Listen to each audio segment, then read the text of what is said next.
I was watching all your videos about that. And my uncle, later on that week, my uncle passed away. All right. And so I was in a truck. We were leaving the Black Rock Desert whenever I got this text message from my dad saying my uncle passed away. And after thinking about the things you were saying, I I immediately decided I was gonna invite my uncle to communicate with me in some way.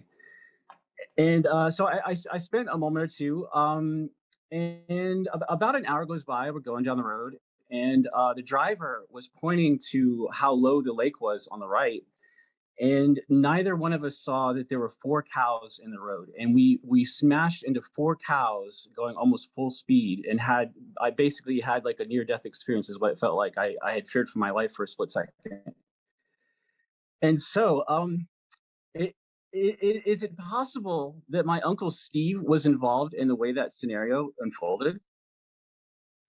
Well, not in the sense that he placed the cows in front of you, if that's what you mean, Well, that's reassuring.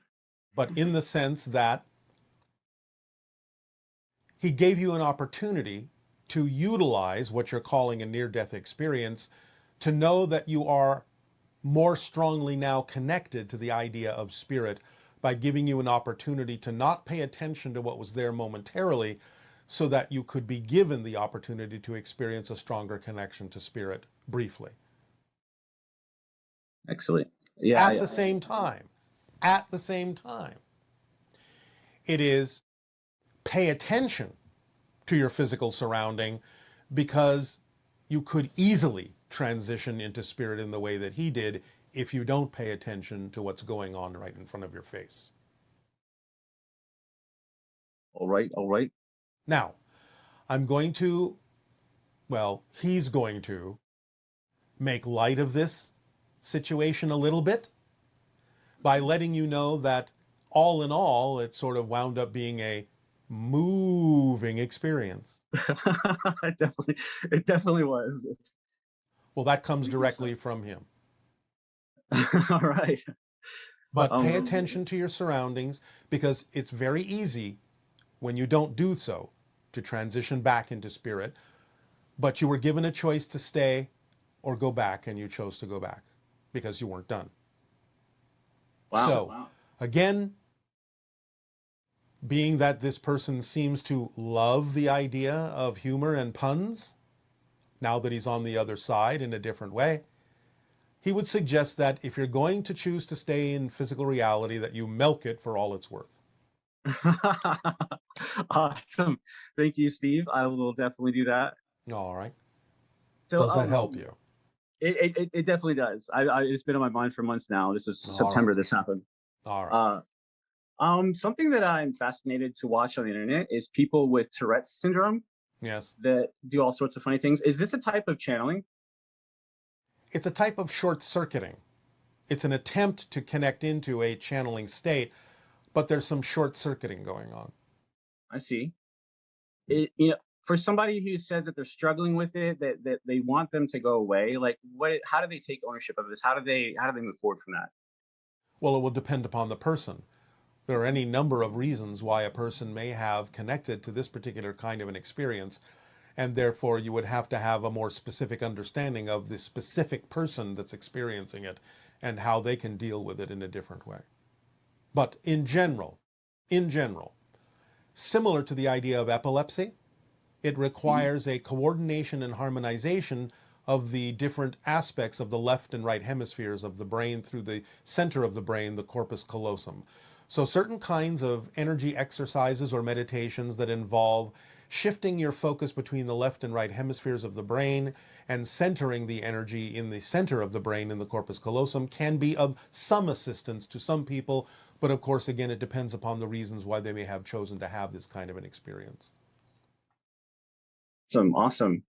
My other fun question is it possible or is it likely in our future that we'll connect our internet to other worlds or other timelines of Earth? Well, yes, although it won't be the internet as you know it now. Okay.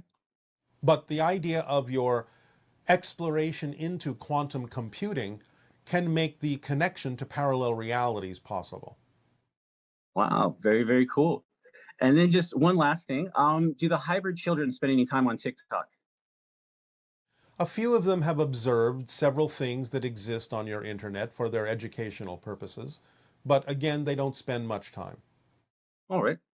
Thank you so much, Bashar. You are welcome. Hi, Bashar. My name is Shauna, and I live in Salem, New Hampshire.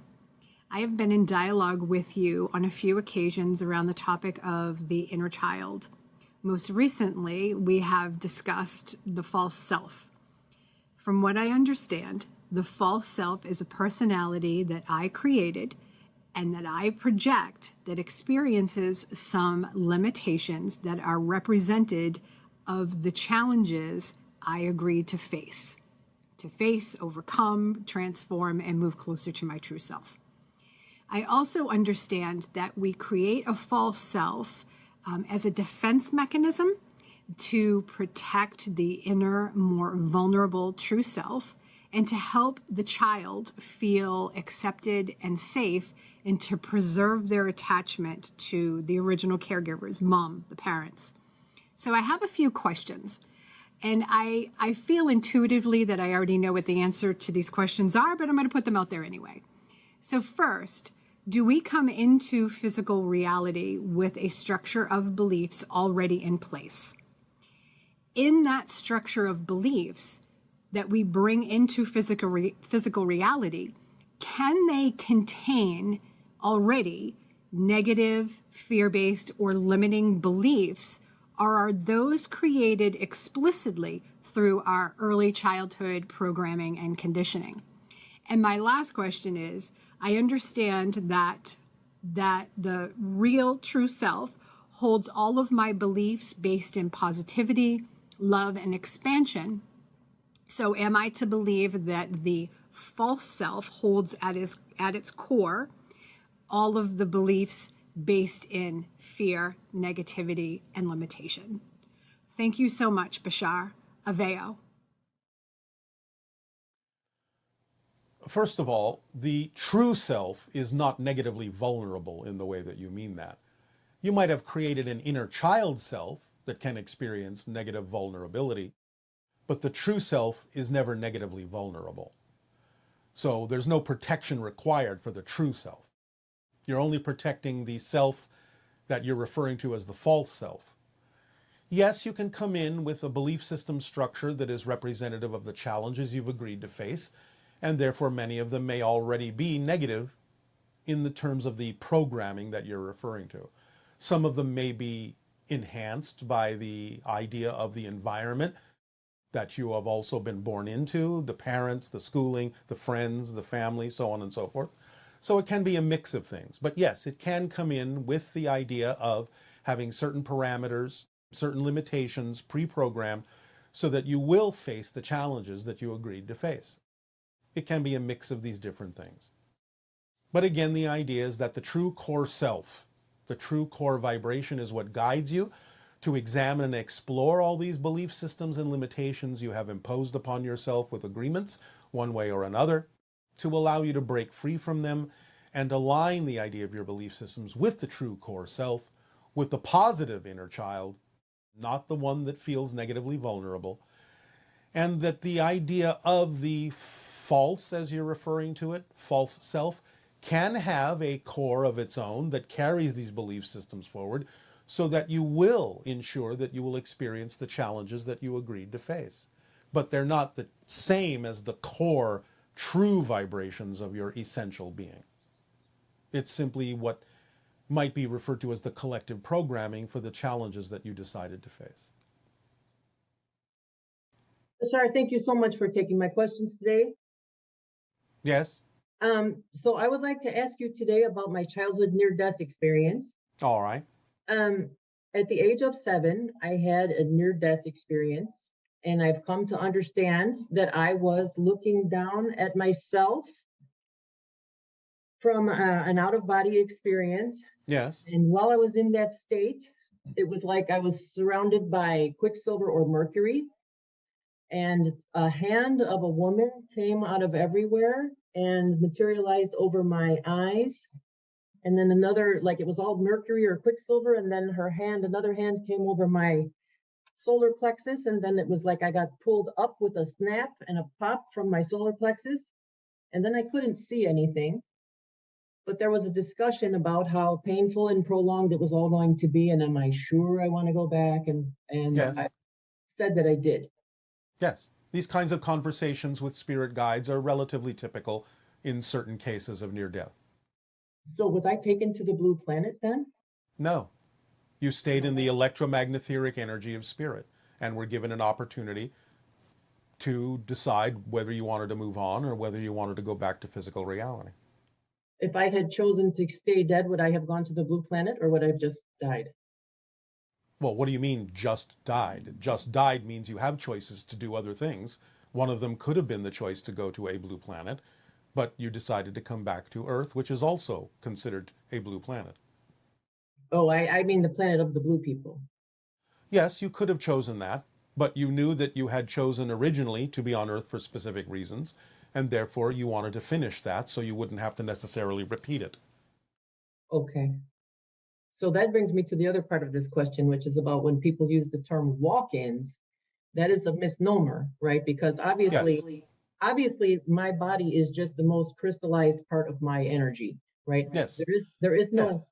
somebody else using my left hand while I use the rest of my body. No, the idea of a walk-in is simply a shift in the awareness of the soul and the ability to express more of the individual soul through that physical form. It's not a different person coming in.